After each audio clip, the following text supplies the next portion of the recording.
Hello there. How y'all doing tonight? Listen, a lot of people have been talking about basketball lately on different social media networks, I've noticed. I don't know a whole lot about basketball. I hardly know anything about basketball. But I remember the story of a coach was telling that he was coaching like a young group. So maybe they're 7 or 8 years old and they're going up and down. And you know, when they're that age, they are just learning the rules. And so this one little boy had played through the game and he was so excited. He finally got the ball and he began to run with the ball towards the basket, and he was going and everybody was cheering, and he got to the basket and he threw the basketball in and he scored. The only problem is he scored on the wrong person's basket. And so he scored for the opposite team. And because he didn't know the rules, he didn't know the other basket was his basket. And I think that sometimes as moms, when we're trying to figure out what we need to do for our students, our child, academically, we don't fully understand the rules. So I have a definition. So rules are a set of explicit or understood regulations or principles governing conduct within a particular activity or sphere. So what are the rules? What are the explicit or understood regulations or principles that govern how your child learns, that govern success for your child in the game of academics? So in order for your child to win, you have to know the rules of him.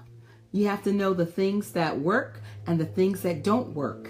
And if you don't know those things, then it makes it hard to try to coach them. So listen, you have to know the rules. So when you don't know his strengths, it makes it hard to know what direction that you should go in terms of the kinds of things that you should be exposing him to, the kinds of things that you should allow him to try. If you don't know his weaknesses, then you don't know the kinds of things that you need to give additional support to and greater structure to. And you may know some of these things, you may not know them all. You might be thinking maybe the teacher knows them. But you as the parent, if you're going to make sure they have good success in the game of academics, then you have to know the rules for your child. So you might not know their strengths. You might not know their weaknesses. You might not know how they learn.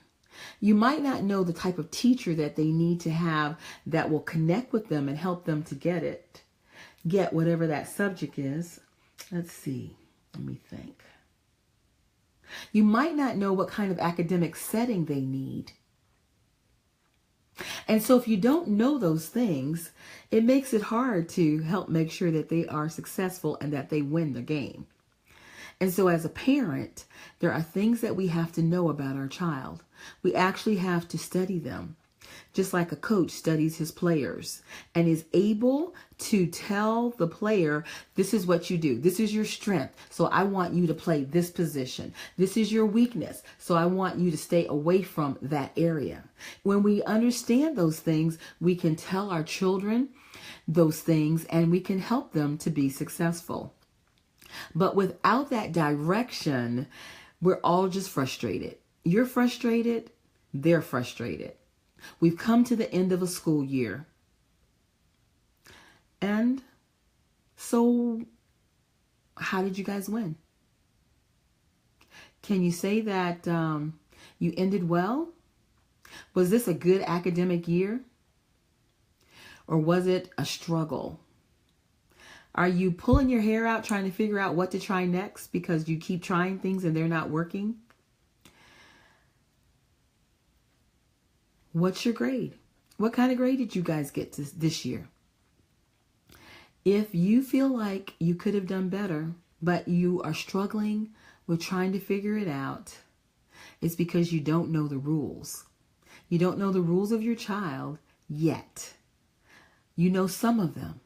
But the more things you can begin to learn about them, the better that you can coach them, the better that you can lead them so that they can become exactly who God wants them to become.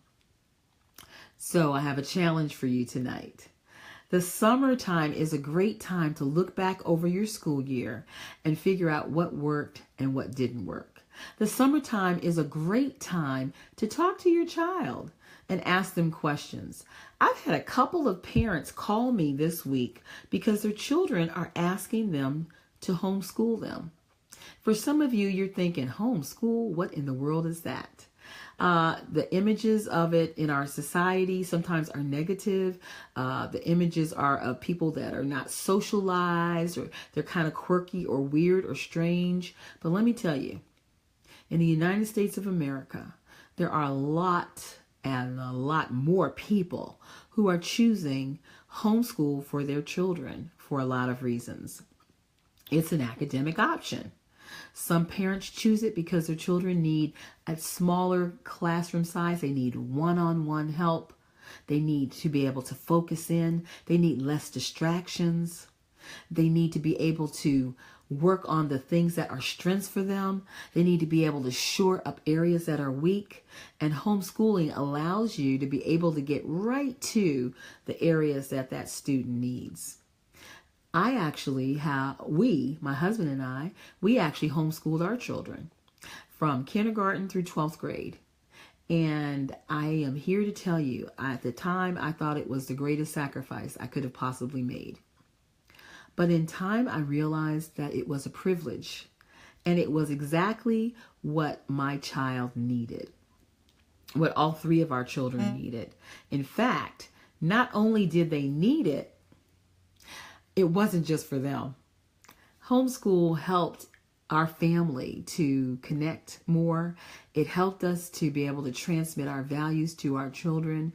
It helped us to find out some of the struggles, some of the areas in our own lives as parents that we were weak in and that we needed to shore up so that we could help our children.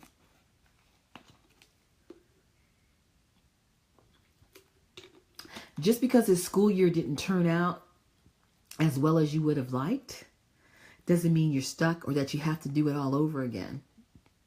There are other options. The other thing I'll say to you is when people hear homeschool, they think, I can't be at home with my child that whole time. I have to teach all the subjects.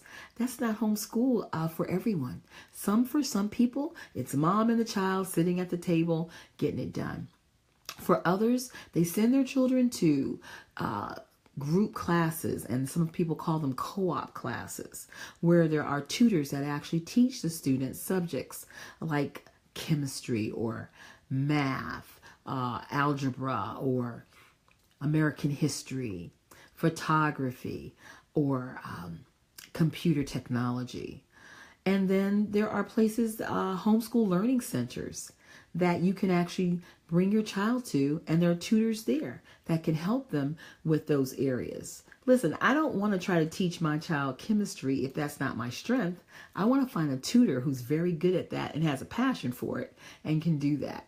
So there are all kinds of ways that people connect and put together different programs, different options for their children to learn. You have the power. You are not locked in to anybody's system. You have the ability to do what's needed for your child. You just have to make sure you know what the rules are, that you understand how they need to play the game so they can win. My name is Anita Gibson. I am a coach, speaker, educational strategist, and I am the up-and-coming author of Starfinder, a book full of academic strategies so that you can help your child to win. Well, I'm going to head on out. I wanted you guys to know that you have the power. You just got to have the rules. All right, guys. Good night. Love you. See?